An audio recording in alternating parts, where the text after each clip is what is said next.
cette conférence en question. Et le pasteur Serge a enseigné. Écoutez, je ne lui ai pas dit quoi enseigner, mais il a enseigné sur l'amour, qui était le premier sujet dans notre fruit de l'esprit. Et même quelqu'un m'a demandé aujourd'hui, est-ce que ce qu'il a enseigné, c'était la suite? Est-ce qu'on va continuer avec l'amour? J'ai dit non, on ne s'était même pas parlé en fait. Lui, il a fait ce qu'il avait à faire, ce que l'Esprit lui avait dit de faire. Et moi, je faisais mes affaires, ce que l'Esprit m'avait dit de faire. Mais nous pouvons voir que c'est le même Esprit. Amen. C'est le même Esprit.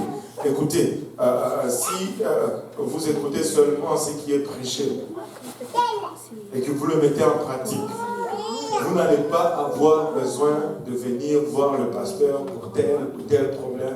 Si l'Esprit nous parle, l'Esprit nous parle, l'Esprit nous parle chaque jour. Maintenant, Galates 5, 22, on va le lire tous ensemble, si vous le voulez bien. 5, 22. Si on se levait juste pour lire Galates 5, 22, après on va s'asseoir.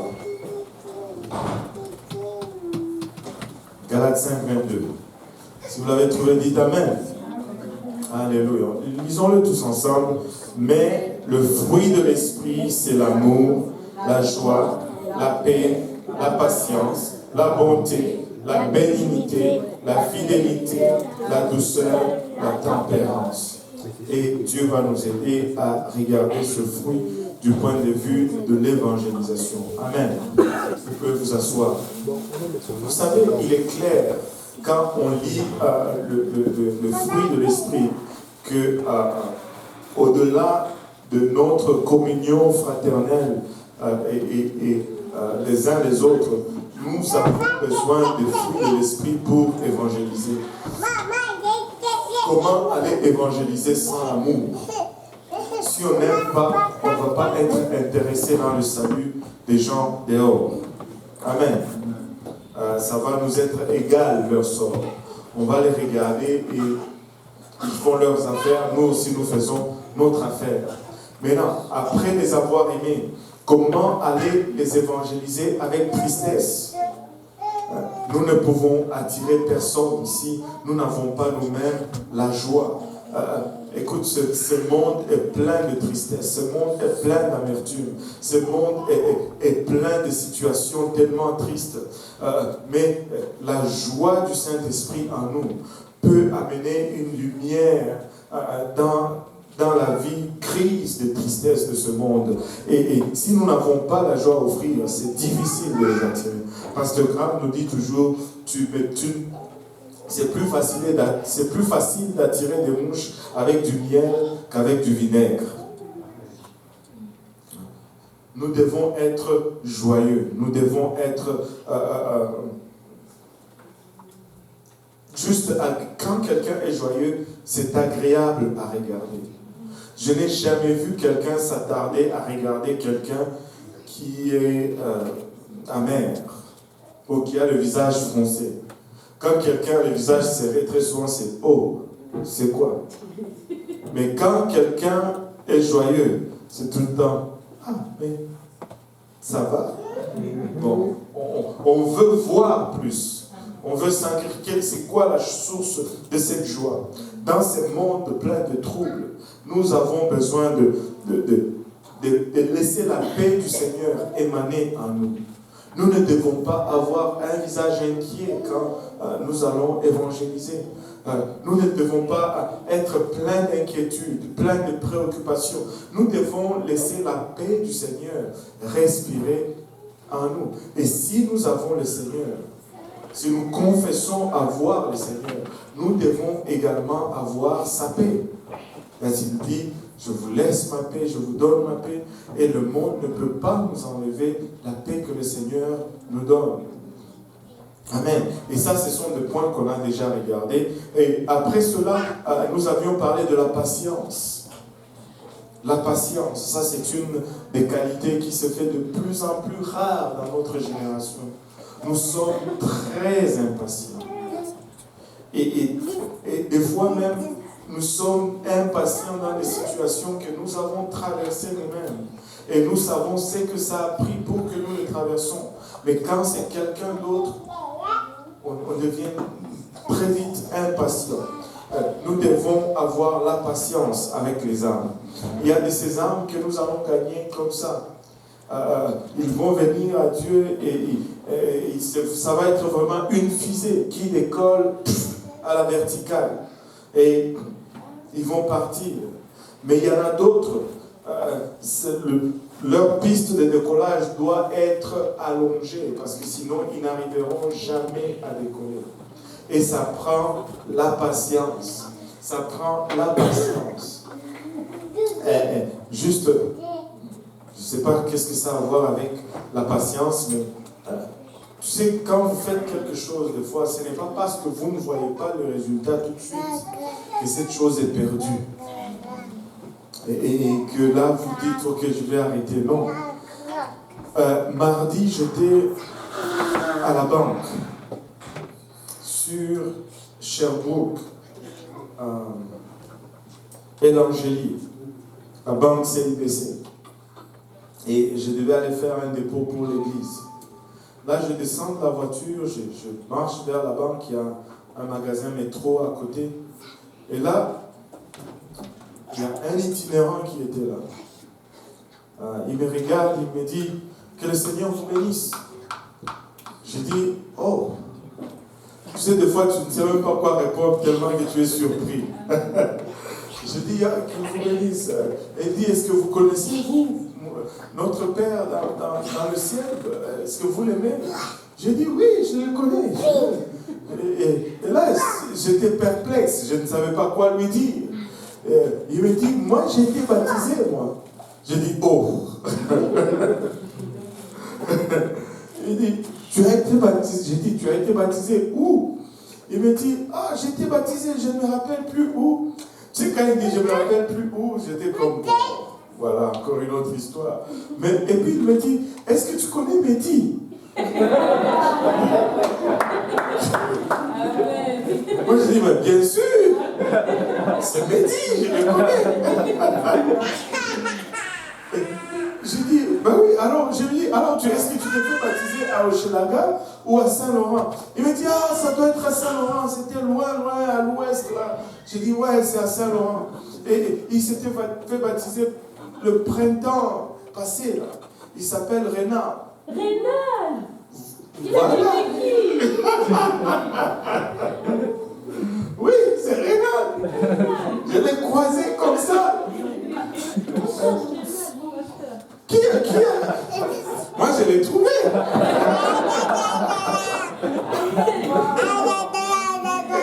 Vous savez, on va continuer à faire ce qu'on est en train de faire. Et là, je lui dis, mais écoute, maintenant nous faisons un déjeuner chaque dimanche matin. Dis-moi où tu es, je viens te chercher dimanche matin, tu rejoins les autres, on passe du temps à étudier la parole de Dieu et puis on adore le Seigneur après.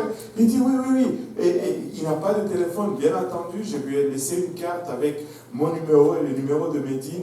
Et il a promis qu'il va appeler samedi. Il m'a dit que si je le cherche, il faut aller. Il m'a donné 3 places.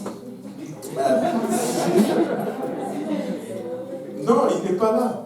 Il me dit de le chercher au métro ou bien au McDonald's sur Sherbrooke, là, proche de l'Angelier, ou bien la SAQ qui est à côté. Il dit que je le cherche là aux alentours. Il est tout le temps là. Il dit que sa jambe va beaucoup mieux. Et que... C'est Renard. Il dit que sa jambe va beaucoup mieux et que là, il reçoit maintenant son chèque de bien-être social. Il voulait voir Mehdi pour avoir un coup de main, pour avoir un appartement et tout ça. Ça a pris presque 7 mois. On aurait pensé que cette semence était perdue. Et encore là, peut-être c'était un sursaut. Mais écoutez, nous allons continuer patiemment. Patiemment. Nous allons être patients. Il y en a que ça va prendre 2 ans, 5 ans pour qu'ils décollent. Nous n'allons pas regarder ceux qui prennent 2 semaines pour décoller et puis dire ok, on va se concentrer. Non, on va être patient. Que tout le monde dise patience. Soyez patient avec moi. Le Seigneur n'a pas encore fini. Donc des fois, si je fais un manquement, s'il vous plaît, souvenez-vous de Galates 5, 22. Amen. La bonté. Wow. Nous devons être bons. Et écoutez, j'étais en train de lire ça, je priais là, à genoux, et c'est comme si, boum, ça tombe. Écoute, le fruit de l'esprit, c'est ce qui nous donne vraiment le reflet de l'image de Christ en nous. Sans le fruit de l'esprit, Christ n'est pas reflété dans notre vie. Amen. Nous devons être bons. Nous ne devons pas être méchants. Nous devons être bons. Dans le mot bon, il y a le mot bonbon. Je n'ai jamais vu quelqu'un qui mange un bonbon et qui a le visage serré. Quand tu manges un bonbon, tu es content. N'est-ce pas, Jade? Voilà. Quand tu manges un bonbon, ça affecte toute ton apparence. Si quelqu'un est en train de nous parler, est-ce qu'il va être comme quelqu'un qui mange un bonbon ou quelqu'un qui mange comment ça qui le citron? Non, nous devons être juste bons. Et je pense que nous étions arrêtés le jeudi d'avant sur la bonté, cette qualité de faire du bien, cette qualité juste de faire le bien. Maintenant, regardez, à côté de la bonté, il y a la bénignité. La bénignité, c'est une de mes qualités préférées. J'aime la bénignité. Et regardez, la bonté, c'est la qualité de faire le bien. Mais la bénignité, c'est la qualité de ne pas faire le mal. Et nous devons être bénins, pas des béninois, mais nous devons être. Alléluia. Nous devons être bénins. Nous devons faire attention à notre discours, à notre comportement, à notre attitude pour être bénin. C'est-à-dire être... il me manque un mot, mon vocabulaire est pauvre un peu. Être à mesure, c'est pas vraiment ce que je veux dire. Être apte à ne pas faire le mal. Être apte à ne pas faire. C'est là le problème. C'est cette négation qui fait que je n'arrive pas à placer le mot qui convient là. Mais comprenez ce que je veux dire. C'est être capable de ne pas faire le mal. Être capable de ne pas blesser. Il y a de ces gens que tu vas leur parler, mais ils vont te donner toujours une réponse qui ne te heurte pas. Tu sais, tu peux faire un effort pour toujours donner une réponse qui ne heurte pas. Parce que ton but, ce n'est pas de taper. Ton but, c'est d'attirer.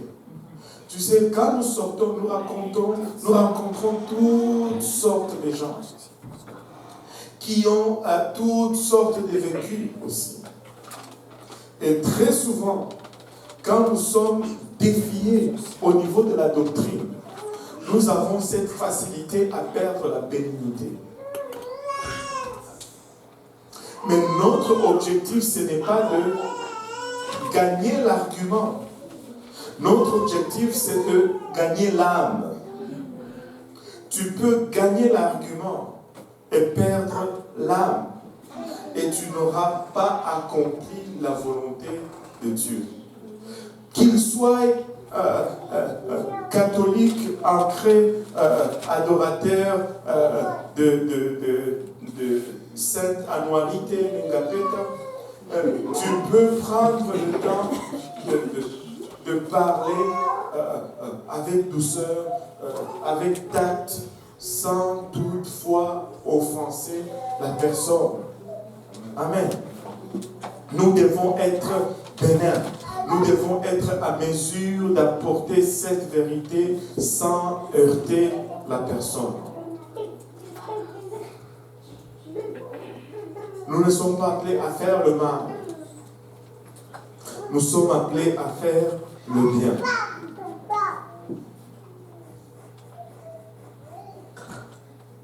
Vous savez, très souvent, nous devons nous poser cette question. Si on me donnait à moi cette réponse que moi je donne, comment je réagirais? Tu sais, j'accorde que des fois, bon, la journée a été longue, tu es à la fin de cette journée et tu cherchais juste une raison pour donner une partie de ta pensée. Mais ce n'est pas à cela que Dieu nous appelle. Nous devons être bénins. J'aime la bénignité. Quand on dit d'un cancer qui est bénin, c'est-à-dire il ne fait pas le mal. Inoffensif. Il ne fait pas le mal.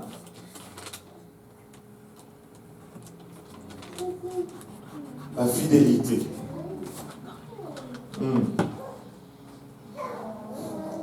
Là, on peut tirer une chaise et s'asseoir là-dessus. Surtout dans cette société, cette génération d'aujourd'hui, où tout le monde regarde d'abord ses propres intérêts. Chacun pour soi et Dieu pour tous.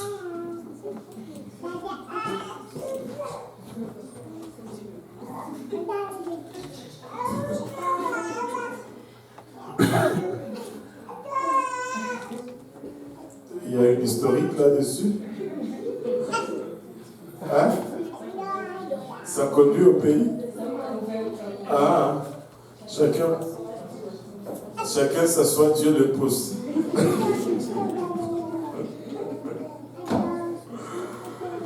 Aïe, aïe, aïe, aïe, aïe, aïe. Là, c'est comme charger le pain.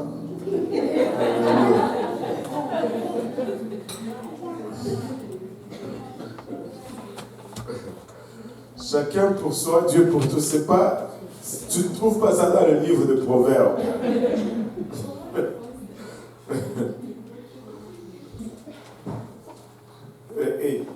Aide-toi et le ciel t'aidera. Tu ne trouves pas ça dans le livre de Proverbes. Quel livre?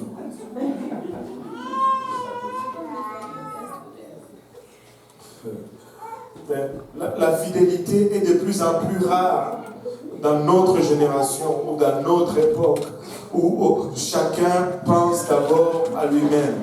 Il n'y a plus de loyauté à qui que ce soit. Il n'y a plus de loyauté même aux parents. Écoutez, ça, on nous l'a appris alors qu'on était petits par les prêtres salésiens. Sur ce point, ils avaient raison, au moins. Un enfant qui ne respecte pas ses parents, il ne va respecter personne. Parce que s'il ne respecte pas ceux qui lui ont donné la vie, et les autres à qui ils ne doivent rien, ça ne va pas. Il oublie ça. Oublie ça. Nous devons être fidèles. Nous devons être loyaux. Et vous savez, quand on parle de la fidélité, il y a toujours une notion qui me vient en tête. Qui peut s'essayer? Enfin, je sais que ça vient dans ma tête, mais qui peut s'essayer? Quand on vous dit fidélité, à quoi vous pensez? Inconstance. Loyauté, c'est la fidélité déjà. Voilà. Garder sa parole. Fidélité. Mariage. Ouais, fidélité. Garder ses engagements. Garder ses engagements. Moi, quand on me dit fidélité, je pense à une chose. Longtemps. Oui. Longtemps. Parce que la fidélité va toujours être éprouvée par le temps.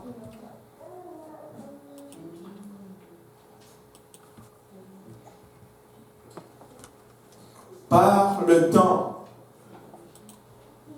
Je peux être constant pour une semaine. Si après une semaine, je ne suis pas constant, j'ai perdu ma fidélité. Longtemps. Objectif à long terme. Je m'engage à quelque chose et j'y suis et j'y reste et j'y demeure. Je reste fidèle à ce que j'ai signé. Je reste fidèle à ce à quoi je me suis engagé. C'est toujours à long terme. Mais on n'est plus patient. On nous a parlé de patience. On n'est plus patient.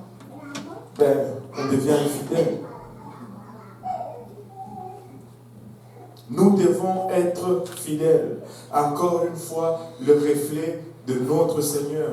Dieu est fidèle. Et si nous sommes l'image de Christ, nous devons rester fidèles. Nous devons rester fidèles. Une des choses que j'essaie toujours de pratiquer dans la mesure du possible, c'est que j'essaie toujours de ne jamais canceller une étude biblique. Et c'est une question de fidélité. Je ne veux jamais être celui qui appelle l'étudiant pour dire aujourd'hui je ne suis pas en mesure d'être là, à moins que j'ai vraiment une justification solide. Je suis en voyage, je vais dire on ne pourra pas cette semaine parce que je suis en voyage. Mais vous savez quoi? Je dirais même 99% de temps. Il y a eu quelques fois où j'étais obligé d'appeler et d'annuler. Mais 95% du temps, si je reste fidèle, c'est toujours l'étudiant, si je suis réellement en péché, que Dieu voit que je suis vraiment réellement en péché, c'est toujours l'étudiant qui m'appelle et me dit, pasteur, aujourd'hui je ne pourrai pas, il y a ça qui est arrivé. Et je dis, alléluia, il n'y a pas de problème, la semaine prochaine on se voit. Je garde ma fidélité. Je ne veux pas être celui qui commence à appeler et à canceller. Parce que je veux avoir la fidélité. Je veux gagner cette âme. Et si tu es fidèle et tu es constant, tu vas gagner cette âme. Je me rappelle, le frère Marel Cromwell, il nous parlait d'une étude biblique qu'il a fait presque 1 an et demi. Je ne suis pas le seul qui fait de longues études bibliques. Il a dit, il a fait explorons la parole de Dieu, il a fini. Ces gens-là ne sont pas venus à l'église. Il a recommencé explorons la parole de Dieu encore. Il dit parce que j'ai oublié certaines choses, on doit recommencer. Il a recommencé encore. Il a fait tout explorons la parole de Dieu. Il dit avant, à l'heure convenue, il arrivait à la porte, il frappait, on lui ouvrait, on lui disait entre, tu veux un café? Oui, gâteau au chocolat, parfait. Il prenait le café et le gâteau au chocolat, il faisait l'étude publique. Il dit après quelques semaines, il arrivait à la porte avant qu'il ne frappe, on ouvrait déjà la porte. Parce qu'il était là fidèle. Tu pouvais être sûr que si c'est à 19h, tu ouvres la porte, tu vas voir Marel Conner avec la main comme ça pour frapper. il faut être fidèle. Parce que quand tu montres la fidélité, tu es en train de s'aimer cette même fidélité dans l'étudiant que tu es en train d'enseigner. Avez-vous remarqué que ceux à qui tu enseignes deviennent comme toi tu es? Vous n'avez pas remarqué cela? Oui. Vous voulez que je vous donne un exemple? Vous allez tous dire « Ah !» Hein? Je vous donne un exemple. Regardez quand on est à l'église. Quand c'est le frère Joël qui prie pour l'offrande, qu'est-ce qu'il dit souvent? Mais quand c'est le pasteur William Sleep qui prie, qu'est-ce qu'il dit souvent? Oh Lord God, oh Lord God. Et quand tu entends pasteur Benji prier, c'est oh Lord God, oh Lord God. Vous n'avez jamais remarqué cela? Mais quand c'est le frère Joël qui prie, papa, merci.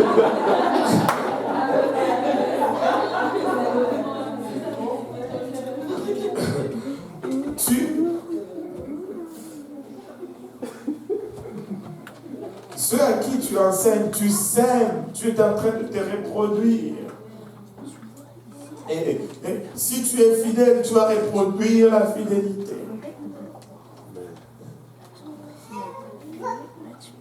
Nous devons être fidèles parce que notre Dieu est fidèle. Amen. Et tout le monde dit fidèle. Alléluia. La douceur. Oh, alléluia. C'est là où les Romains et les Gaulois s'empoignaient. Maintenant, écoutez, la douceur là, ce n'est pas juste le fait de ne pas crier. Tu sais, moi je pense que quand la Bible nous demande ici d'avoir la douceur, ce n'est pas que nous devons maintenant, tu sais, adorer avec douceur. Alléluia. Avec douceur. Non. David adorait avec force, avec énergie. Ce n'est pas la douceur dont on parle ici, là. Quand quelqu'un t'approche, c'est quoi l'attitude avec laquelle tu vas répondre? Tu peux adorer fort, être douce.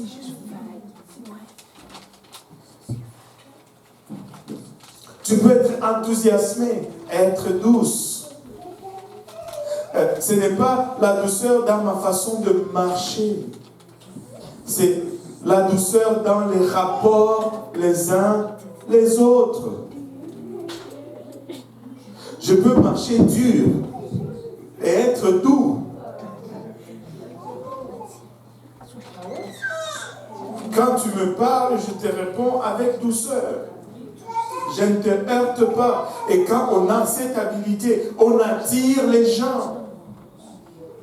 On ne donne pas des réponses secs ou des réponses bêtes. Non, ça, ce n'est pas la douceur. Tu réponds avec... On parle de gagner quelqu'un. Tu peux être enthousiaste, très enthousiaste, mais avoir beaucoup de douceur. Oui.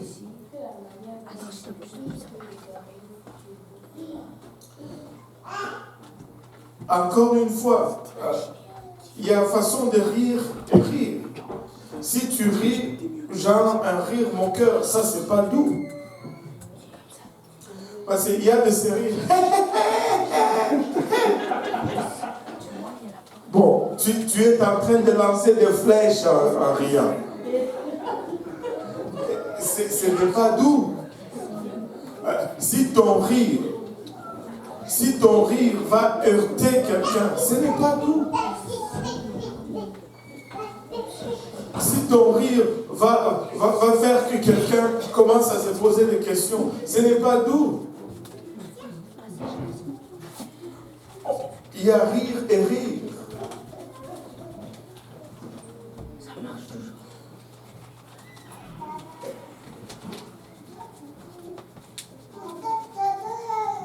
La douceur. Et finalement, la tempérance. Nous devons être tempérés, c'est-à-dire être mesurés, avoir un bon dosage.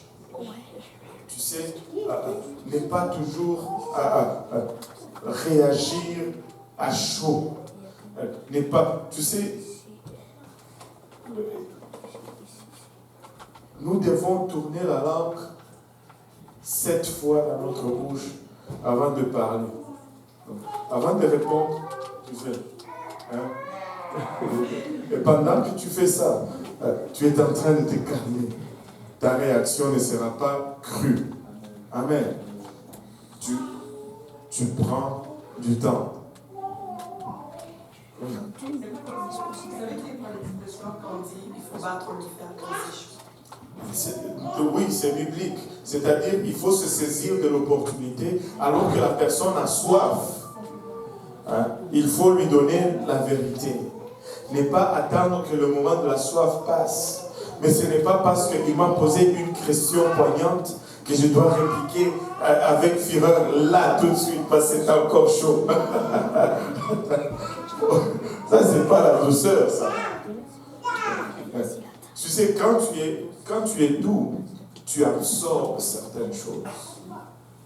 Tu sais, écoutez, laissez-moi vous dire ceci. Il y a de ces choses que le Seigneur nous a montrées et que des fois nous refusons de voir ou de regarder. Content de voir Mathéo aujourd'hui en forme. Alléluia. Gloire au nom de Jésus. Et il y a de ces choses que Dieu nous montre, des enseignements qui sont implicites, que nous pouvons regarder. Écoutez, pour nous sauver, nous, qu'est-ce que le Seigneur n'a pas enduré? Son corps a été brisé, son corps a été frappé, son esprit a été humilié, sa personne a été rejetée. Tout ce que nous pouvons souffrir, il les a passés avant nous. Nous pouvons tout imaginer. Il a été pris pour un fou. On va te prendre pour un fou. Il a été rejeté, on va te rejeter. On s'est moqué de lui, on va se moquer de lui. Il a été frappé, on va te frapper. Il a été humilié, on va t'humilier. Et toutes ces choses. Mais maintenant, aujourd'hui, si nous prétendons être le corps du Christ, nous ne pouvons pas être exemptés de ce que le corps de Christ a subi pour produire le salut. Si nous allons produire le salut dans la vie de quelqu'un, nous allons prendre part à ses souffrances. Nous allons prendre part à la communion de ses souffrances, comme il dit. Maintenant, si tu veux faire ministère, tu vas être blessé. Si tu veux faire ministère, tu vas être blessé. Tu seras trahi. Tu seras humilié.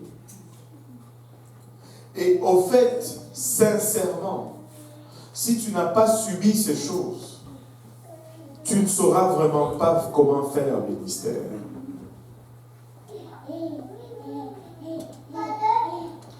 Tu ne sauras pas faire un ministère si tu n'as pas subi ces choses. Amen. Et le diable, vous savez, le Seigneur va toujours prendre ce que le diable veut utiliser pour nous mettre à terre. Il va toujours le prendre pour l'utiliser pour nous faire propulser encore de l'avant. Et c'est toujours comme ça. Et essayez de saisir cette logique.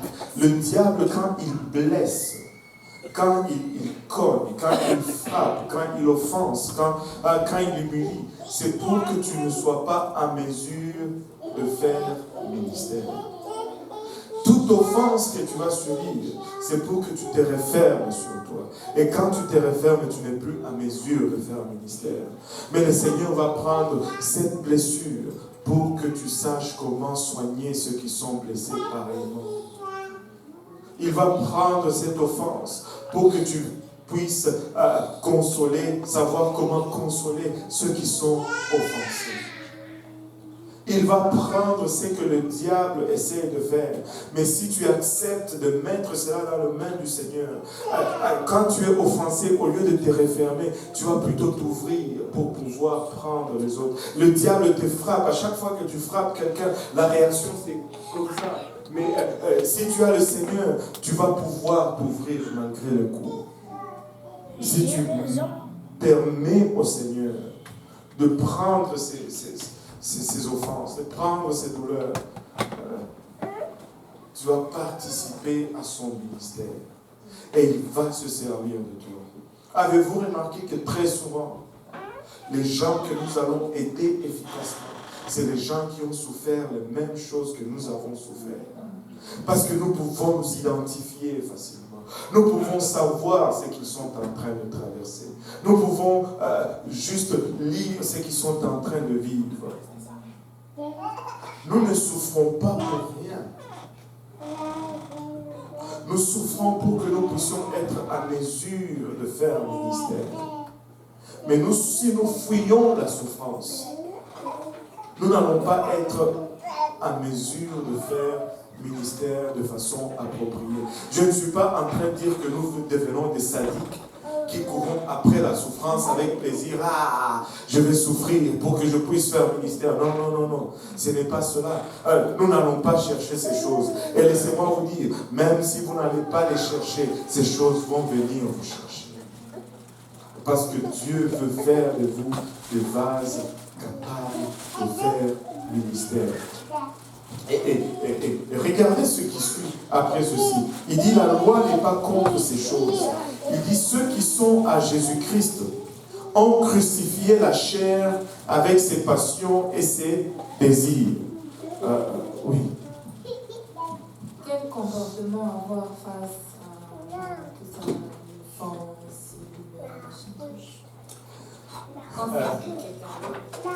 quand ça implique quand quelqu'un te force, te trahit, peu importe, quel comportement avoir si on ne veut pas se pardonner? La première des choses, c'est qu'il faut pardonner. Tout passe toujours par le pardon. Et le pardon n'est jamais conditionnel. Ce n'est pas une option, le pardon. Je ne veux pas dire, je vais te pardonner si. Tu ne peux pas mettre des conditions au pardon. La première des choses, c'est de pardonner. La deuxième des choses, c'est la réconciliation. C'est-à-dire, quelqu'un qui m'a offensé, je veux parler avec la personne pour clarifier cela. Merci. Vous savez, des fois, ça arrive que quelqu'un t'offense, il ne réalise même pas qu'il t'a offensé. Et là, toi, tu te morfonds, mais la personne, elle continue. Et demain, elle te refait encore la même blague. Et toi, tu te tues encore. Des fois, il faut juste communiquer. On peut se parler, on est frères et sœurs, on n'est pas ennemis, on peut se parler, juste comme des adultes. Mais quand on commence à se suivre sur chaque petit point, ah, toi tu as cligné de l'œil, ah, toi tu... Là, c'est de l'enfantillage, là. Je ne parle pas de cela. Mais on peut s'asseoir et se parler comme adultes.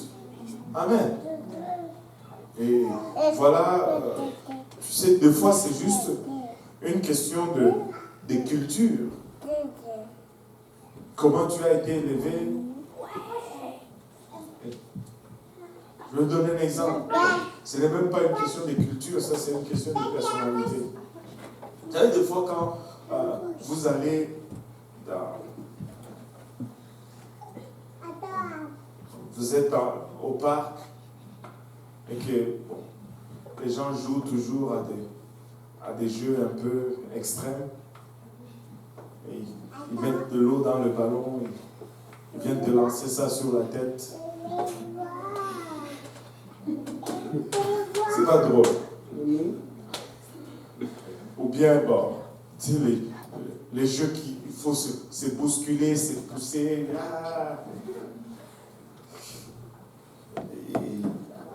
Non. Non. Tu sais, si on joue au foot, on va jouer au foot. Si on joue au basket, on va jouer au basket.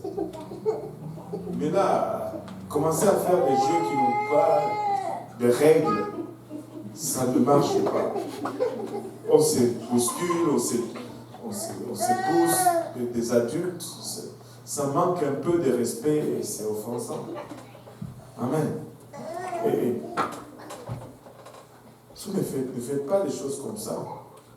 C'est clair que ce n'est pas tout le monde qui pogne là-dedans. Et même ceux qui pognent là-dedans, souvent, ça ne paraît pas bien. Ça ne paraît pas bien du tout.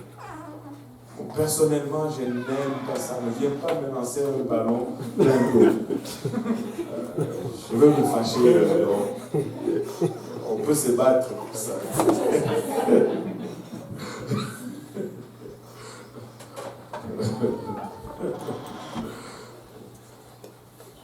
Mais je vous explique, je vous dis que je n'aime pas ça. Voilà.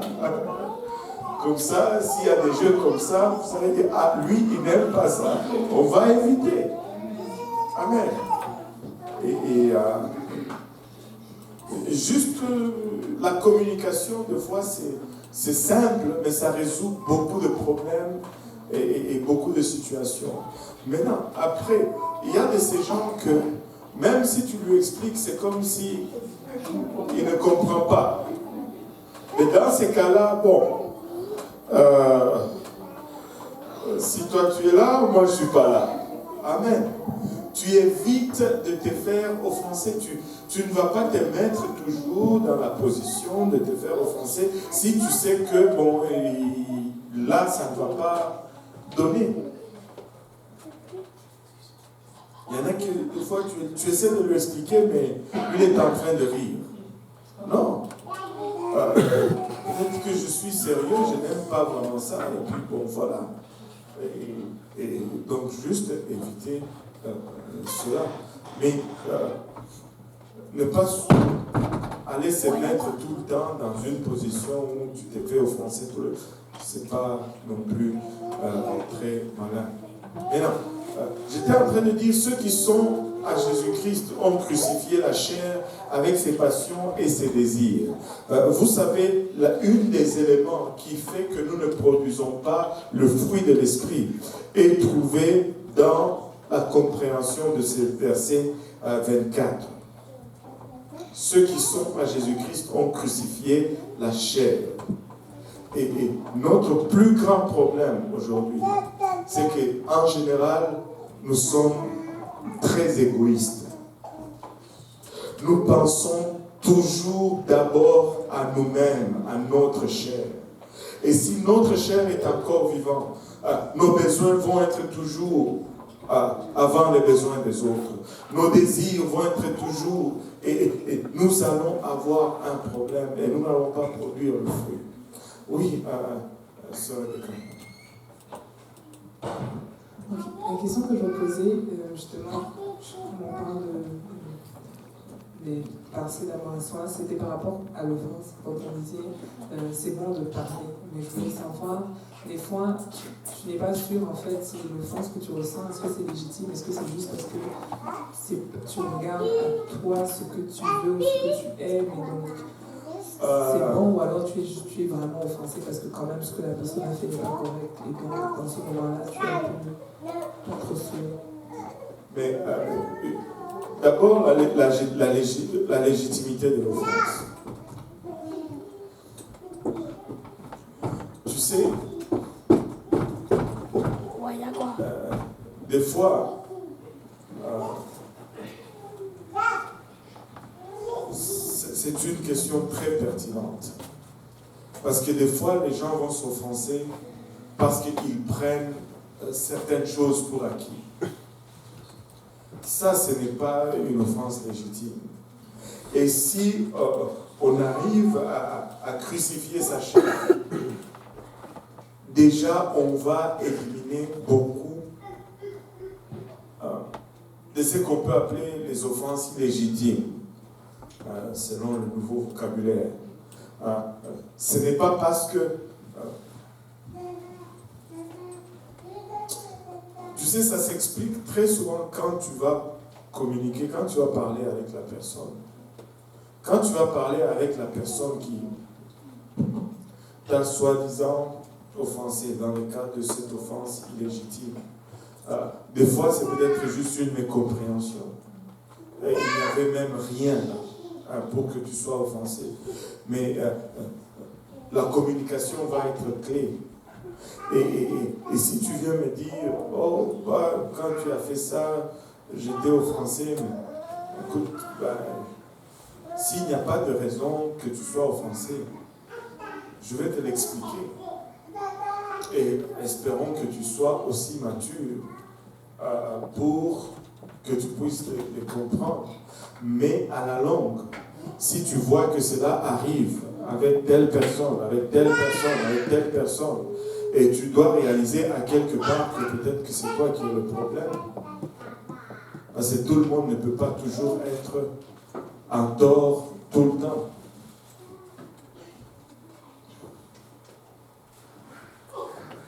Et ça, c'est un problème sérieux. Non, cette tendance que nous avons à ne pas, à toujours d'abord penser à nous-mêmes. Nous devons crucifier la chair. Si la chair est crucifiée, nous allons être à mesure d'avoir une meilleure perspective de situation. Nous allons être à mesure. Vous savez, une autre capacité que nous ne nous accordons plus le bénéfice du doute, au fait. Nous ne nous accordons plus très souvent le crédit. Et cela ne veut pas dire qu'on ne se corrige plus. Mais plutôt qu'on se pardonne. Amen. Nous devons crucifier la chair. Si la chair n'est pas crucifiée et que nous vivons seulement par les passions et par les désirs, nous allons être égoïstiques, égocentriques. Nous allons être toujours nos besoins en premier et nous n'allons pas, nous allons trouver plusieurs opportunités d'être offensés. Mais si nous vivons par l'Esprit au verset 25, nous allons marcher aussi selon l'Esprit. Regardez comment il finit le chapitre. Au fait, ça c'est la division que ceux qui ont traduit la Bible ont mis. Mais nous allons déborder un peu de cette division. Mais regardez le verset 26. Il dit, ne cherchons pas une vaine gloire.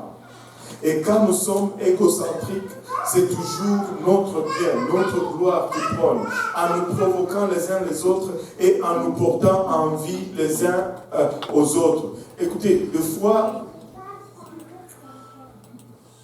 nous allons regarder, la sœur Avia, elle, nanana. Mais si on te donnait aussi le problème de la sœur Avia, on veut toujours avoir les avantages. Mais on ne regarde jamais les problèmes qui... Laissez-moi vous dire, à chaque avantage, il y a toujours un problème qui vient avec. Il y a toujours un problème qui vient avec. Vous pouvez regarder, le pasteur, lui il est bon, à chaque fois qu'on a un banquet, c'est toujours lui qui doit se servir le premier. À chaque fois qu'on a ça, c'est toujours les pasteurs. Écoutez, ce n'est pas seulement le dimanche. Le travail du pasteur est fait de lundi, de mardi, de mercredi, et c'est galère. J'étais avec le frère Yves mardi et mercredi.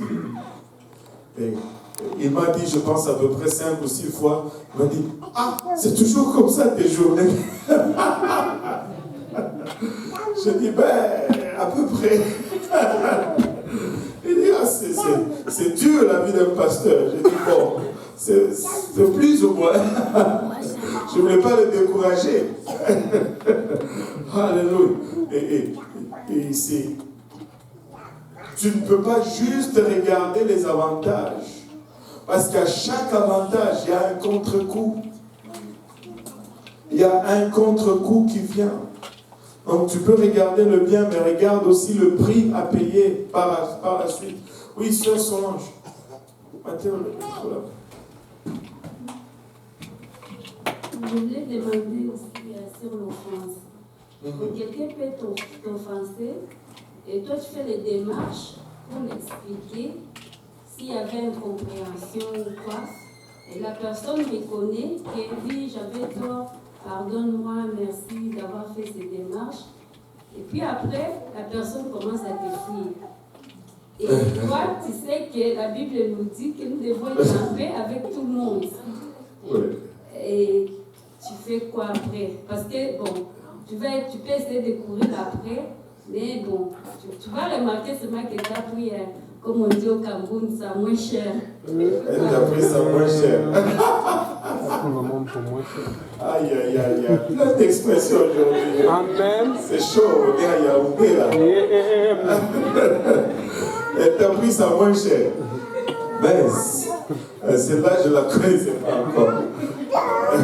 Mais non, écoutez, comme la Bible nous dit, soyez en paix du temps que vous le pouvez, du temps que ça dépend de vous avec tout le monde. Maintenant, si tu as fait cette démarche et que la personne remarque que, bon, elle t'a offensé, elle accepte, le problème est réglé. Bon, si elle te fuit, c'est correct. Peut-être qu'elle est gênée. Ben, du temps que toi, tu n'arrives. Et très souvent, avec le temps, ça passe. Des fois, c'est une question de temps. J'ai besoin de temps pour me guérir de cette situation.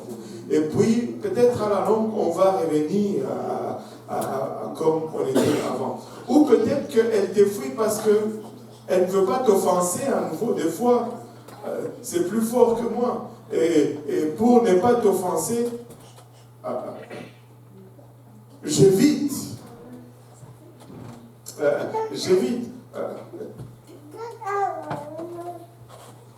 On ne peut pas. Il faut d'abord même déterminer pourquoi elle fuit, en fait, pour pouvoir adresser cela de la façon appropriée. Des fois, ça prend du temps. Et moi, je veux vous dire ceci. Ça, c'est ma personnalité. Je suis comme ça. Quand vient le temps de l'argent, j'ai toujours un problème. C'est que si tu viens, tu me dis, prête-moi l'argent. Ok, je vais te prêter l'argent. Mais après, je ne veux pas, je vais au fait t'éviter un peu. Pourquoi? Parce que je ne veux pas que, à chaque fois que tu me vois, tu penses que je veux te demander mon argent. Qu'est-ce qu'il y a quelqu'un qui est comme ça? Je suis un peu comme ça, je ne peux pas, je peux t'éviter un peu. Ce n'est pas parce que je veux te fuir, mais c'est parce que je ne veux pas t'embarrasser. J'essaie d'éviter de temps. Je ne sais pas c'est quoi le problème dans ma tête. Priez pour moi, que Dieu me délivre de ça si c'est un problème. Mais c'est un peu... c'est une logique, je ne sais pas, peut-être un peu tordue dans ma tête, mais c'est comme ça. Et je travaille dessus. Mais voilà. Attends un peu. La sœur Solange, j'avais une autre question. Elle est partie. Je ne sais pas si c'est correct aussi. Moi, je me dis que ça va avec la personnalité de quelqu'un, la position que quelqu'un occupe, que ce soit dans l'église ou ailleurs. Et parce que tu peux voir peut-être la même personne va faire la même bêtise avec quelqu'un d'autre, mais quelqu'un d'autre va lui parler durement. Et elle va s'approcher à la personne qui lui a parlé durement. Toi qui as essayé avec la douceur, la patience, la tempérance, tout ça là. Bon, il faut que tu me dises c'est qui cette personne. Amen. Après. Plusieurs cas. Oh, maman. On doit enseigner sur le pardon encore. Alléluia. Bon, tu sais, des fois, ce n'est pas seulement celui qui frappe. Des fois aussi, ce n'est pas celui seulement qui reçoit la punition, il y a aussi celui qui frappe. Il y a des gens qui sont des frappeurs naturels. Donc, il va te parler durement et ça va être normal. Tu ne vas même pas être surpris. Tu vas te dire que bon, on le connaît, c'est lui. Mais il y a d'autres qui, quand ils te frappent, tu dis « Ah, toi aussi !» tu comprends un peu. Donc, ça peut aller dans les deux sens. Mais il y a d'autres aussi, comme tu l'as dit, ça dépend des affinités, ça dépend des proximités. Mais ce que je voudrais enlever un élément là-dedans, ça ne doit jamais dépendre de la position. Parce que peu importe ta position, la loi de Christ est la même pour tout le monde. Nous devons montrer le même fruit, nous devons montrer la même patience, nous devons montrer la même bénignité, nous devons montrer la même chose. Le titre ne doit jamais être un problème ou quelque chose qui affecte cela. Regardez, je voulais quand même qu'on lise le chapitre 6 également. Je sais que le temps avance. Lisons quand même le chapitre 6, parce que c'est la suite du chapitre 5. Après 5, c'est 6 qui vient. La Bible dit « frères ».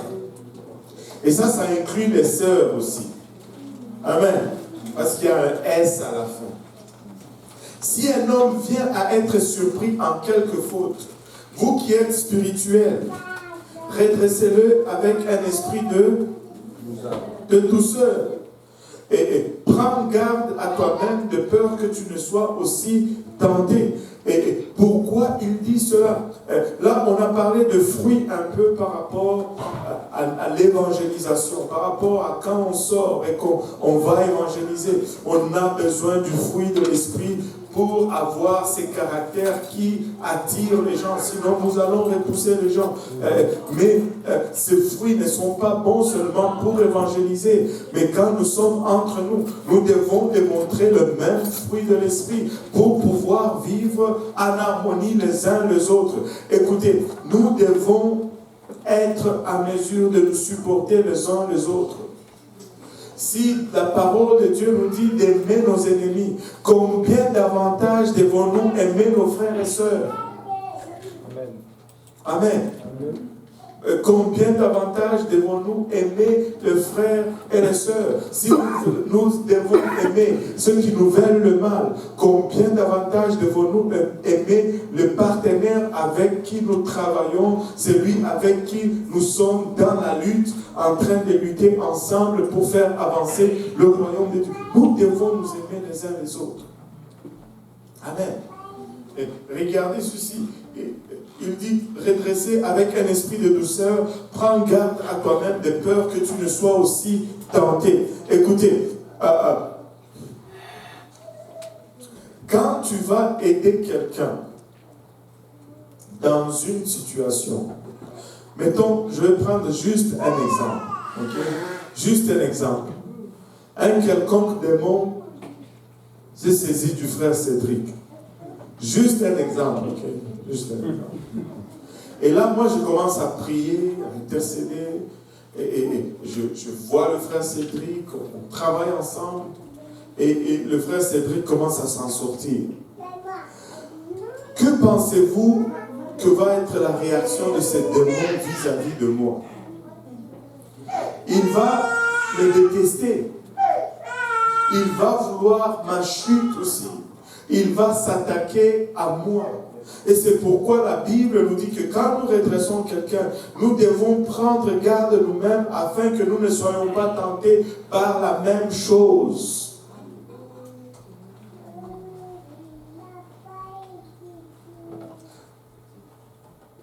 Et c'est pourquoi des fois on vous donne ces conseils. Quand quelqu'un vient te donner ses problèmes, ne l'écoute pas, envoie-le à ton pasteur. Parce que tu ne veux pas décharger de ces démons. Amen. Amen. Alléluia. Oh boy. Il dit au verset 2, portez le fardeau les uns les autres et vous accomplirez ainsi la loi de Christ. Nous devons nous entraider, nous devons nous soutenir. Et si quelqu'un pense être quelque chose, qu'il ne soit rien.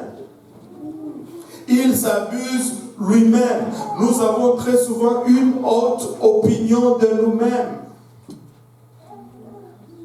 Nous ne sommes rien. Si c'est né de la grâce de Dieu, je ne serai pas devant vous aujourd'hui. De nous-mêmes, nous ne sommes rien. Mais quand nous regardons d'en haut, nous allons taper à côté.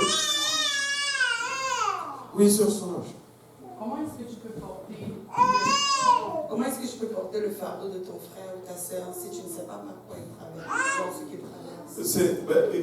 J'allais vous dire, regardez le verset 5.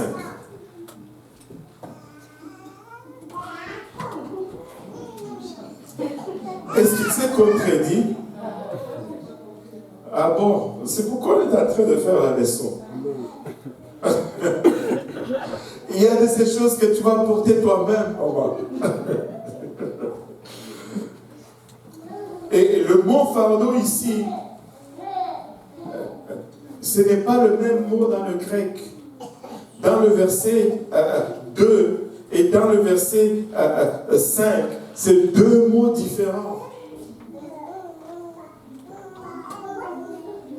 Donc, il y a de ces choses que tu vas porter toi-même et il y a de ces choses qu'on va partager.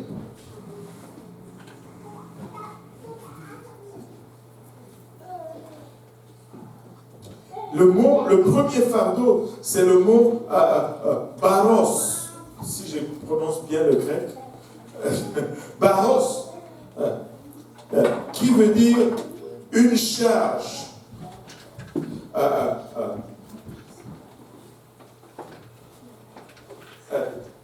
Un poids ou qui peut être même traduit de fois comme autorité ou responsabilité. Nous allons nous entraider dans nos responsabilités, dans nos charges. Hein? Oui, oui. Voilà. Porter les charges les uns des autres. Verset 5 qui dit chacun portera son propre fardeau. Chacun portera son propre fardeau. Waouh!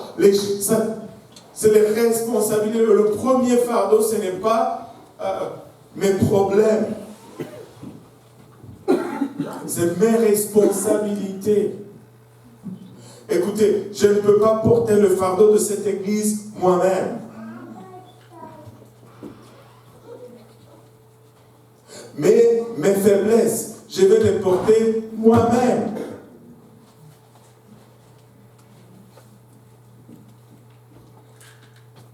Oh boy, il y a un silence. On pourrait entendre un œil en train de larmoyer dans cette place. Alléluia. Le premier fardeau, ce sont les responsabilités. Si quelqu'un pense être quelque chose, quoi qu'il ne soit rien, il s'abuse lui-même. Si tu penses que tu es quelque chose, tu peux tout faire par ta main, tu t'abuses toi-même. Amen. Tu ne peux pas tout faire par toi-même. Que chacun examine ses propres œuvres. Et là, on commence à regarder maintenant les choses personnelles. Et alors, il aura sujet de se glorifier pour lui seul et non par rapport à autrui. Écoute, je ne suis pas bon par rapport au frère Silvio. Et je suis bon par rapport à moi-même, à ce que j'étais hier. Je ne peux pas dire, moi je prie 5 heures par jour, le frère Silvio prie 4 heures par jour, je suis mieux que lui. Non, si je priais 4 heures par jour hier et qu'aujourd'hui je prie 5 heures par jour, là je suis mieux par rapport à moi-même. Lui c'est lui et moi c'est moi. On n'a pas de comparaison, on n'est pas en compétition. On va voir qui va évangéliser le plus ou qui va balayer le plus. Ou qui va, non, ce n'est pas ça. On n'est pas en train de gagner de médailles, comme dans ce sens-là. On se compare à soi-même. Où j'étais hier et où je suis aujourd'hui. Est-ce que j'ai progressé ou j'ai régressé? Et la référence étant toujours Christ. Ou je devrais dire plutôt, l'objectif étant toujours Christ. J'ai quitté le monde, je m'en vais vers Christ. Maintenant, aujourd'hui, est-ce que je suis plus proche de Christ et plus loin du monde que j'étais hier, ou bien aujourd'hui, je me suis plutôt rapproché du monde et je me suis éloigné de Christ, et c'est la seule façon que tu te compares. Amen. Oui, sœur Loretta. Est-ce que vous pouvez donner un exemple des 2 sortes de fardeaux, parce que je n'arrive toujours pas à... Le premier fardeau, ce sont les responsabilités. Par exemple, comme pasteur, j'ai des responsabilités. Et la Bible vous demande à vous de m'aider à porter ces responsabilités. Parce que je ne peux pas le faire tout seul. Mais le deuxième fardeau, ce sont mes problèmes. Vous n'êtes pas responsable de mes problèmes. Je ne peux pas vous faire porter le prix de mes faiblesses. Si c'est à moi de porter ça moi-même.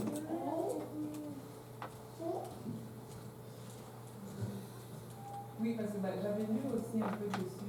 Et en fait, il disait justement que c'était 2 mots différents. Que le premier mot, c'était comme une pierre, mais comme une grosse pierre, mais pas comme une montagne, mais un peu.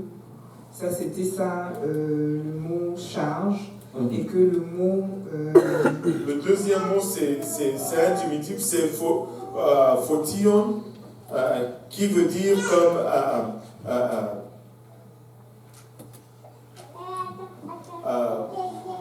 c'est comme une facture.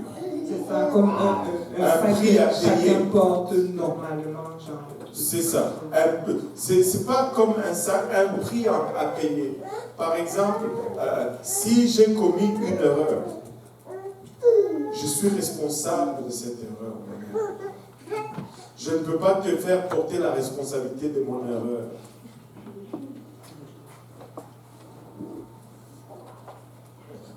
C'est un prix à payer, c'est mon fardeau. C'est une charge.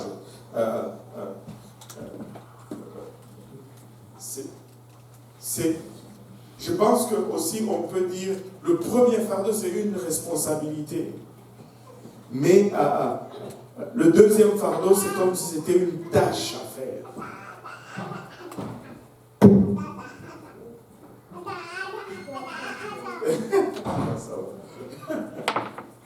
Alléluia. Car chacun portera son propre fardeau. Il dit, ne te compare pas. Et regardez, marie le verset 4 avec le verset 5, ils vont ensemble. Que chacun examine ses propres œuvres, alors il aura sujet de se glorifier pour lui seul et non par rapport à autrui. Pourquoi ? Parce que chacun portera son propre fardeau. Chacun sera responsable de ses propres erreurs. Je ne peux pas faire porter mes erreurs sur quelqu'un d'autre. C'est pourquoi je ne peux pas me mesurer par rapport à quelqu'un d'autre. Non, toujours pas. Que chacun examine ses propres œuvres. Amen. Et alors, il aura sujet de se glorifier pour lui seul. Et non par rapport à autrui. Donc, si j'examine, je vais revenir encore à mon exemple de prière. Aujourd'hui, j'ai prié 1h30. Waouh! Hier, j'avais fait 1 heure seulement. J'ai bien fait. Je suis content par rapport à moi-même. Je ne veux pas dire, la sœur Avia a prié 1 heure, mais moi j'ai pris 1h30 à 1. Ce n'est pas comme ça. Ce n'est pas comme ça. Mais non. Et je ne peux pas non plus dire plutôt, elle a prié 1h30, pauvre moi, je prie seulement 1 demi-heure. Ce n'est pas comme ça non plus. Peut-être qu'elle, ça fait 57 ans, elle est à l'église. Et moi, je suis seulement, ça fait 6 mois. J'arrive. Peut-être que je peux arriver à 1h30 avant 57 ans. Elle, ça lui a pris peut-être 57 ans pour arriver à 1h30. Mais moi, ça m'a pris 20 ans. On ne peut pas... Et il dit, arrête de vous comparer les uns les autres. Parce que tu seras responsable de tes propres fautes. Tu n'as pas à te comparer par rapport à l'autre. Parce que c'est toi-même qui vas porter la responsabilité de ta faute. Cette responsabilité ne va pas être mise sur quelqu'un d'autre. Donc, ne te compare pas avec lui. Que celui à qui l'on enseigne la parole fasse part de tous ses biens à celui qui l'enseigne. Ça, on me l'a sorti l'autre jour. Chez le frère Bruno et la sœur Christelle. Je suis allé là-bas pour enseigner une étude biblique. Mais c'est eux qui m'ont enseigné. Ils m'ont dit, toi et nous. On va laisser ça chez le frère Bruno. Ah.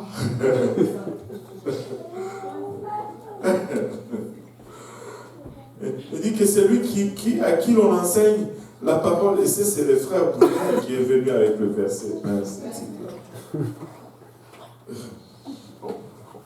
Allez demander à la sœur Christelle. Ne vous y trompez pas. On ne se moque pas de Dieu.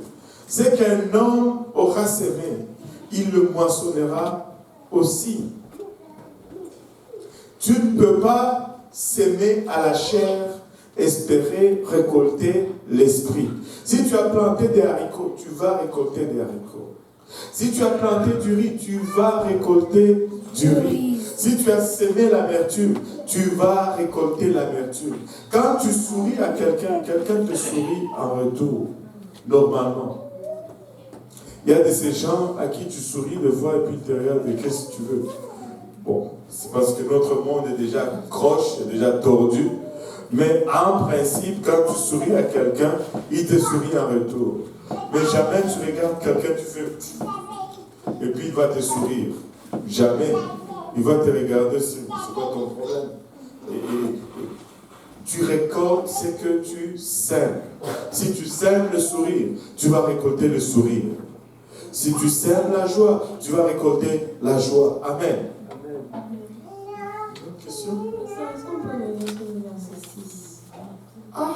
Oui, parce qu'il y a des personnes qui disent comme tu vas faire participer, bon, c'est comme ça, genre, tu vas faire participer celui qui t'enseigne la parole. Donc, tout ce que tu possèdes, tu vas comme le faire participer à ça, genre, je sais pas moi. Comme vous dites souvent que si la soeur, par exemple, se range à un Range Rover, tu vas être jaloux parce qu'elle va souvent te prendre des déposer, donc tu l'as fait. Elle me fait participer parce que je lui enseigne la parole. Bon, ok. Au fait, quand j'étais chez la sœur Christelle, Amen. Alléluia. elle me disait, oh pasteur, toi quand on te donne quelque chose, tu ne veux pas prendre. Qui? Ah, c'est pas que moi je ne veux pas prendre. Toi, c'est ça que je ne veux pas prendre. Bon. Est-ce que quelqu'un m'a déjà donné quelque chose et j'ai dit non? Oui. Ah! Qui ça?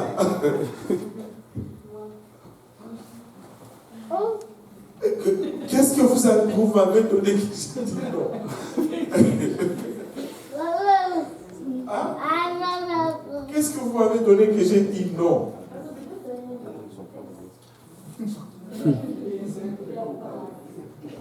Non, non. Qu'est-ce que vous m'avez donné que j'ai dit non? Quand ça? Quelle participation?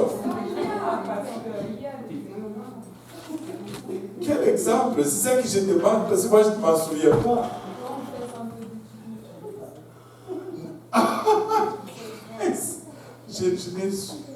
Non, non. Ça n'a jamais été comme ça. Ça n'a jamais été comme ça. Écoutez, on va parler sérieusement.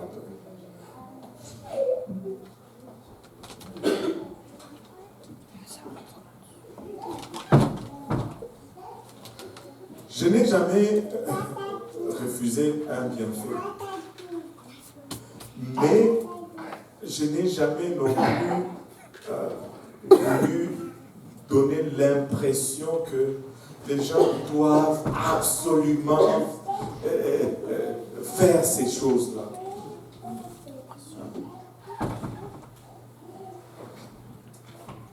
Et c'est comme ça que ça doit être. Premièrement, il y a beaucoup trop d'abus. J'ai hâte de rigoler. Il y a beaucoup trop d'abus. Et beaucoup. Alors, abus dans le sens que les bergers qui abusent de leur brebis, dans ce sens que, non seulement on leur donne, ils reçoivent, mais ils exigent même de la plateforme. Oui, vous savez, maman pasteur doit partir en voyage, hein, il faut faire quelque chose. J'ai déjà entendu cela. Mais on n'est pas ces gens d'église. Et on ne veut pas donner cette impression. La Bible nous dit éviter même l'apparence du mal. Mais si, comme je l'ai dit, si toi tu veux me donner absolument, tu veux que tu vois vraiment que je refuse. Mets dans une enveloppe, écrit Pasteur Kaosi, mets dans l'offrande. Je ne saurais même pas à qui m'en prendre. Amen. Amen. Mais si tu veux aussi me donner, il y a plein de gens qui me donnent, mais je leur dis merci, mais tu n'es pas obligé de faire cela. Et je veux vraiment que la personne ne se sente pas obligée parce qu'elle a vu dans les autres églises, le pasteur exige, et elle vient ici, elle pense que c'est aussi comme ça ici. Non, ce n'est pas comme ça ici. Et je tiens à ce que l'on sache que ce n'est pas comme ça ici. Amen. Est-ce que c'est... Ah, il y a même encore un amen. Et puis après, elle a dit amen. Bon.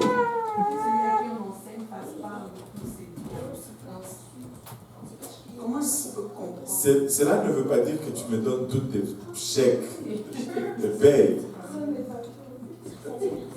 Voilà. Moi, je ne sais pas comment comprendre ce verset autrement, mais je le comprends dans ce sens que quand Dieu te bénit, tu te souviens aussi de lui, c'est tout. Mais ce n'est pas que il vient vivre dans ta maison maintenant et puis il est à ta charge. Voilà. Voilà. Bon, on a éclairci cette affaire. Maintenant, on peut avancer. Ce n'est pas... Celui qui sème à la chair moissonnera de la chair la corruption, mais celui qui sème pour l'esprit moissonnera de l'esprit la vie éternelle. Ne nous lassons pas de faire le bien. Ne nous fatiguons pas de faire le bien. Écoutez, je peux comprendre cela. Des fois, il nous arrive de dire, wow, là, c'est beau là, mais quand même, il est temps que tu bouges un peu. Mais des fois, nous devons retourner sur nos genoux. Des fois, nous devons nous dire, Seigneur, accorde-moi encore le cœur de faire ceci. Et nous devons ne pas nous lasser de faire le bien. Parce que cette maison est une maison de pardon. Il faut que le blessé vienne et qu'il trouve consolation en ses lieux. Il faut que les affligés viennent et qu'ils trouvent soulagement en ces lieux. Il faut que ceux qui sont brisés et rejetés se sentent accueillis et aimés en ces lieux. Parce que c'est une maison de repos. Ne nous lassons pas de faire le bien, car nous moissonnerons. Oh, regardez ceci. Si vous avez manqué tout le reste, ne manquez pas au moins ceci, car nous moissonnerons au temps convenable. Point. Non, car nous moissonnerons au temps convenable si nous ne nous relâchons pas. Ça veut dire que si nous nous relâchons, nous risquons de ne pas moissonner. Nous ne voulons pas que le travail que nous avons déjà fait jusqu'à présent soit vain. Nous allons persévérer parce que nous avons déjà investi dans ceci. Amen. Nous allons persévérer. Nous ne voulons pas. Celui qui prépare un champ ne prépare pas le champ et il sème et puis après il va s'asseoir. Non, il doit revenir et enlever les mauvaises herbes. Il doit revenir et entretenir son champ. S'il ne fait pas cela, à la moisson, il ne va pas avoir la récolte. Mais nous devons toujours revenir et entretenir notre champ. Nous devons toujours revenir et retravailler encore dans notre champ si nous ne voulons pas perdre notre récolte. Ainsi donc, pendant que nous avons l'occasion, pratiquons le bien envers tous et surtout envers les frères en la foi. Et surtout envers les frères en la foi. Tu es mon frère, tu es ma soeur. Tu n'es pas lourd ou tu n'es pas lourde. Je vais te porter et tu vas me porter. Mais avec l'aide de Dieu et ensemble, nous allons y arriver. Nous avons un monde à gagner. Nous avons une ville à conquérir. Nous avons des églises à planter. Dernièrement, j'ai circulé sur Sainte-Catherine, proche de Pinneuf. J'ai regardé le coin. J'ai dit, Seigneur, ce coin a besoin d'une église. Tu peux sentir les ténèbres lorsque tu conduis dans ces rues-là. Tu peux sentir cette oppression juste à regarder les bâtisses. Écoutez, nous avons besoin d'une église qui rayonne la gloire de Dieu dans ce coin-là. Mais nous ne pouvons pas. Nous devons porter le fardeau le Saint-Esprit. Et c'est ce fardeau-là que nous devons porter.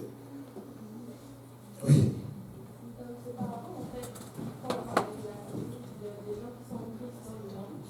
Comme on parlait du fruit de l'esprit, on parlait de la joie, qu'ils n'ont pas vraiment la joie et la paix. Mais si je prends par exemple l'exemple à mon travail, c'est comme tout le monde est heureux. Et tu ne sais pas comment leur dire que oui, ce que vous avez c'est bien, mais bon, il y a ça. Parce que genre, même quand tu leur parles, c'est comme, ils n'ont pas de problème, ils n'ont pas de soucis, donc... Je sais c'est quoi. Tu sais, il y a de ces endroits qui sont les symboles même, ou le type de ce monde. Et vous êtes dans un groupe qui semble un peu élite. Les gens sont instruits, éduqués. La plupart ont fait l'université, ont fait des études quelconques. Ils ont un boulot qui leur paye un salaire décent. Et s'ils regardent au standard de ce monde, tout va bien pour eux, tu vois. Et ils vivent dans un semblant de joie. Mais c'est là où tu as besoin de l'autre fruit qui est la patience.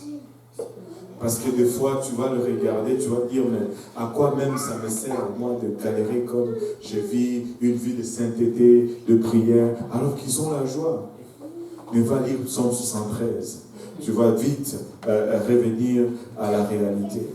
Et là, tu prends patience. Parce que dans ces milieux, les problèmes viennent toujours. Parce qu'ils cherchent ce que vraiment toi tu as, mais eux, ils n'ont pas. J'ai travaillé avec, à ma compagnie. J'avais un chef de groupe, on les appelait le leader. Mon leader, il s'appelait Yves Tremblay. Il était marié, père de 4 enfants, une famille heureuse. Il travaillait là à la compagnie, ça faisait 20 ans, 30 ans, il avait commencé là-bas et il a monté les échelons, il est devenu un chef de groupe. Il avait tout qui allait pour lui, selon leurs standards. Et c'était un gars joyeux, travailleur, toujours content, souriant. Mon épouse le connaît, même mes enfants le connaissent. Il venait à la maison avec sa moto, il prenait les enfants sur la moto et il faisait le tour du patelin de maison avec chacun de mes enfants. C'était Yves.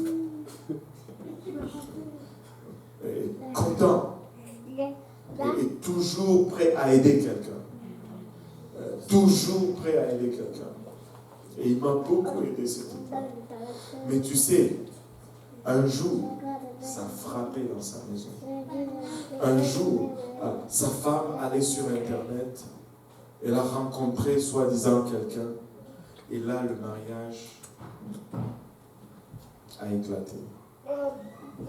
Et ce patron, le boss, qui des fois me regardait avec ma Bible sur ma table de travail, il disait, mais Dieu donné, toi tu exagères.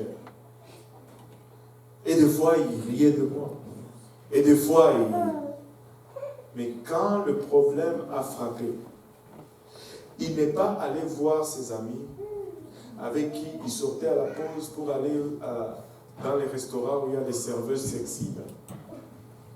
Il ne sortait pas, il n'est pas allé voir ses amis avec qui il allait au bar. C'est moi qui l'ai venu voir. Parce qu'il savait. Écoutez, j'ai commencé à travailler à 6h30. Des fois, je devais être là à 5h30 et on s'est rencontrés dans son camion, on s'assoyait et on priait et Yves pleurait. Yves est venu à l'église. À ce temps-là, je n'étais pas encore pasteur. Pasteur Benji l'a baptisé au nom de Jésus-Christ. Il est quelque part dans le nord. Il va dans une église quelque part. Mais écoutez, son mariage, après quelques années de mariage, ça n'a plus été. Et vous savez, je me rappelle toujours de quelque chose. Il m'a dit ceci. Dieu donné, on s'est moqué peut-être de toi, mais tu as bâti sur du béton. C'est lui qui bâtit sur Christ. Ce n'est pas du béton, c'est des rochers solides. C'est une pierre. Le béton, ça peut se décomposer, mais Jésus, c'est la pierre angulaire. Amen. C'est le rocher. Amen. C'est le rocher. Un jour, ils vont venir. Parce que c'est que le diable donne, il va te le réclamer à un moment donné. Et en ce jour-là, tu dois être prêt. Ce n'est peut-être pas là le moment. C'est là où tu as besoin d'être fidèle. Et qu'il voie ta fidélité à ton Dieu. Qu'il voie ta consécration. Et quand il y aura situation, ils sauront exactement qui appeler. Tu sais, quand on a commencé à servir Dieu, mon épouse et ma fille, on les appelait les talibans. Parce que vous aussi. Parce qu'elles portaient des longues jupes. On s'est moqué d'elles, on disait talibans.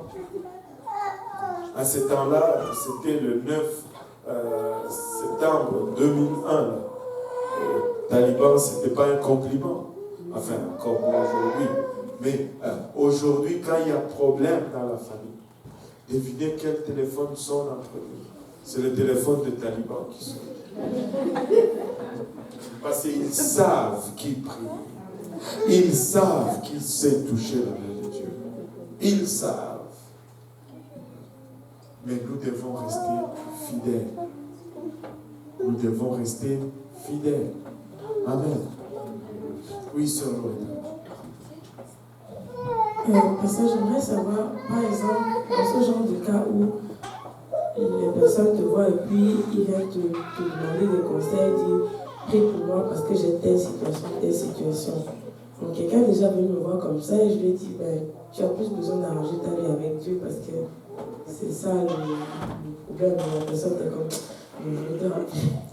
Et il a raccroché. Comment est-ce qu'on fait? Des fois, il n'y a rien à faire. Parce que ça va toujours prendre leur décision. Ça va toujours prendre leur décision. Toi, où tu es arrivé, un jour, tu as décidé, tu as dit, moi, ma vie, assez, et je vais prendre cette direction. Tu vois. Et aussi, des fois, tu sais, quand on parlait de douceur,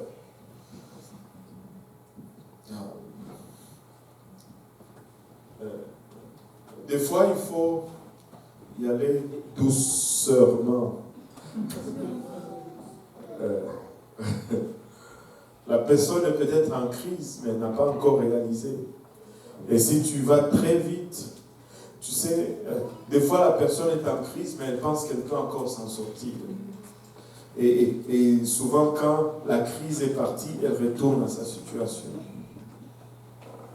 Ce n'est peut-être pas le temps. Mais tu attends, elle part.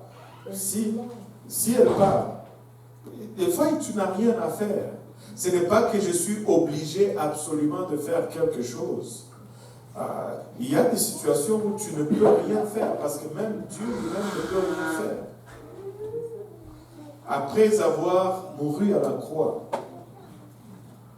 il n'y a plus rien d'autre à faire. Seulement attendre la décision de l'autre. Mais quand la décision va être faite, il faut que tu sois prêt maintenant à commencer à donner. C'est comme ça. Oui. Mais le truc, c'est que parfois, quand ils te demandent, oh, prie pour moi, si toi tu dis, c'est comme, ok, je vais prier pour toi, c'est comme, ça les encourage à continuer dans leur truc, et puis, oh, peut-être prie pour moi, donc c'est correct. Non, ça c'est pas... écoute, c'est parce que là, tu veux absolument te mettre à la place de l'autre pour décider pour lui. Et si tu pousses trop dans cette voie, tu risques de tomber dans le piège de penser que c'est toi qui fais quelque chose. De toutes les façons, tu es appelé à prier pour eux, même s'ils ne te demandent pas de prier pour eux. Et ils n'ont pas nécessairement besoin même de savoir que tu pries pour eux. Et quand tu pries pour eux, Dieu multiplie les opportunités pour les sauver. Et à la longue, quand les opportunités reviennent, ils ont peut-être plus de probabilité d'être sauvés. Mais ça va prendre leur décision. Dieu ne va pas briser la décision de cette personne. Et donc, on prie et on attend. On prie et on attend. Et s'ils sont là, ils ont besoin. Des fois, tu vas faire quelque chose. Ce n'est pas tout ce que tu as. Des fois, tu vas prêcher, tu vas donner, tu vas prendre, même héberger, mais la personne après s'en va. Même après avoir été là 6 mois. Et puis elle part. Ta couronne, tu vas la voir. Tu as fait quelque chose. Mais l'autre, c'est hors de ton contrôle. Tu ne peux pas rien faire. Oui, sœur Solange. J'avais une question par rapport à ce qu'elle a demandé, un peu similaire. Au fait, je ne sais pas comment elle dit. Bon, j'ai une voisine. J'étais encore nouvelle là où j'habite là, mais la voisine m'a essayé. Elle ne me connaissait pas encore. Juste ma tête, ça l'énervait. Après, quelques temps après, quand j'ai appris ça, je suis allée vers elle. Je me suis dit, elle doit avoir beaucoup de problèmes parce que je connais des gens comme ça. Je suis allée vers elle. C'était comme à Noël. Je lui ai amené les cadeaux de Noël. Elle était très contente. Je ne l'ai pas trouvé, j'ai trouvé des enfants. J'ai dit, la dame là qui habite à quel appartement, tout ça. Et on est devenus comme amis. Elle a pleuré, elle a dit, ah, vraiment, comme si elle me demandait pardon indirectement. Et puis après un certain temps, je lui ai parlé de Dieu, de venir à l'église. Mais bon, elles étaient encore occupées, tout ça. J'ai dit, bon, je vais user de patience. Puis après, elle est venue me demander un service. Je l'ai rendu. Bon, c'est un service là que personne ne pouvait l'aider. Elle savait que personne ne pouvait l'aider, mais moi peut-être. Et moi, j'ai accepté. C'était un peu lourd. Mais j'ai dit, bon, pour la gagner à Dieu, je vais supporter. Et puis, bon, j'ai continué à lui parler de Dieu, la parole de Dieu, tout ça là, de venir à l'église. Oh, bon, attends encore tout ça là. Et puis après, elle est revenue encore me demander service. La deuxième fois, j'ai dit oui. J'ai supporté encore. Tout le monde s'est moqué de moi dans le quartier, tout ça. Bon, alors ma question, je voulais savoir, avec de telles personnes, est-ce que tu vas continuer à user de patience et accepter de rendre service à un moment, tu vas dire non. Parce qu'à un moment donné, j'ai dit non. Et je savais qu'avec mon cœur, je suis capable encore de supporter. Puis j'ai dit, bon, peut-être que ça ressemble un peu à l'arnaque là. J'ai dit, je vais laisser. J'ai laissé. Oui, c'est que tu as bien fait. Moi, je ne te reproche même pas. Et puis après, elle dit, toi, tu m'aimes plus, tout ça. Non, ça, c'est l'amour profit. Écoutez, il faut juste prier et de fois user de sagesse. Je vais vous donner un exemple. Tu sais, réel. Au début, il y avait très peu de gens. On courait après les gens pour faire leur étude publique. On pouvait même les payer pour les enseigner. Et si j'arrivais à t'amener te frapper, tu n'étais pas là, demain j'allais revenir encore. Après demain j'allais revenir. Parce que je ne faisais pas attendre quelqu'un d'autre qui voulait. Tu vois. Ça c'est juste un exemple qui nous permet d'essayer de réfléchir. Mais aujourd'hui, je viens, je frappe à ta porte pour l'étude publique. Si tu n'es pas là, tout bas. Parce que si je commence à négliger ceux qui veulent pour essayer toujours de relancer ceux qui ne veulent pas, je ne suis plus en train de faire la volonté de Dieu. Et je ne suis plus en train d'investir de façon sage le talent que Dieu m'a donné. Parce que Dieu va me demander de rendre compte des talents. Et si j'ai des gens qui veulent, je vais aller enseigner. Quand tu seras prêt, tu vas me rappeler. Mais si je n'ai rien à faire et que je reste à la maison, ça c'est pas bon, tu vois. Là c'est pas bon. Je vais essayer de relancer. Mais il arrive à un moment, et moi je dis toujours, moi j'appelle ça une fenêtre d'opportunité. Il arrive à un moment où cette fenêtre se ferme. Même que des fois, la personne qui ne voulait pas veut maintenant, mais moi je ne suis plus disponible à le faire.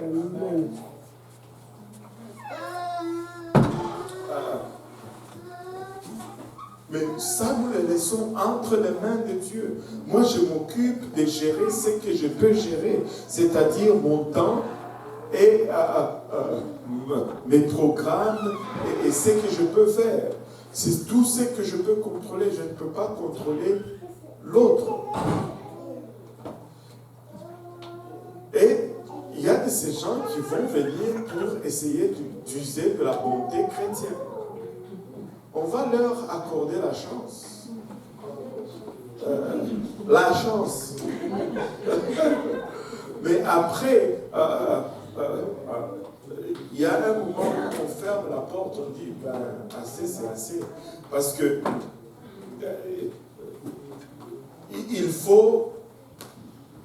il faut investir. Ce n'est pas tout investissement qui va donner. Mais si tu remarques que l'investissement ne donne pas, va investir ailleurs. Parce que le temps que nous avons, ce n'est pas notre temps, c'est le temps de Dieu. C'est le temps de Dieu. Et nous allons rendre compte de ce temps. Et des fois, nous devons juste user de sagesse et en prière. Dieu va nous dire, écoute, va ailleurs. Oh, Sœur Solange. Dernière. Oui. Je voulais savoir concernant la persévérance. Quand tu fais un suivi de quelqu'un, donc dans la même question que j'ai posée, jusqu'où tu peux aller? Parce que tu vas attendre des témoignages, ou tu vas avoir d'autres témoignages même dans ta vie, un truc là que tu as persévéré, et puis ça a porté du fruit. Quand même, ça t'allait de moins, quoi. Oui, ça dépend toujours. C'est pourquoi nous devons prier, nous devons être sensibles à l'esprit, nous devons être sages. Et une autre chose, c'est que cela ne veut pas dire que si la personne ne vient pas à Dieu avec nous, cela ne veut pas dire que le dossier est complètement fermé. Il y a certains d'entre vous, le Seigneur a commencé il y a 5 ans, avant que vous ne vous consacrez. Et ce n'est même pas avec la personne qui vous avait prêché l'évangile en premier que vous êtes venu au Seigneur. Nous voulons toujours voir les résultats nous-mêmes, mais nous ne devons pas nous préoccuper du résultat final. Le Seigneur nous a demandé une chose, d'être des témoins. Nous ne sauvons personne, mais nous témoignons à tout le monde. Et par la prière, par la sensibilité à l'esprit, par la sagesse du Saint-Esprit, on va savoir, et ce n'est jamais pareil, on va savoir. Il y a de ces cas où Dieu va te dire arrête. Et il y a de ces cas où tu vas vouloir arrêter et Dieu va te dire continue. Ce n'est pas moi qui décide vraiment. Et je ne peux pas vous dire après 3 prises, c'est le retrait. Non, on ne peut pas faire cela. C'est toujours du cas par cas. C'est toujours du cas par cas et selon ce que le Seigneur va aussi te pousser à faire. Amen. On est allé trop loin. Il est 21h38. On va conclure ça aujourd'hui. Amen. Alléluia. Mais ce que nous voulons, c'est que nous voulons développer le fruit de l'esprit pour pouvoir gagner autant que le Seigneur va mettre sur notre chemin. En nous levant tous ensemble.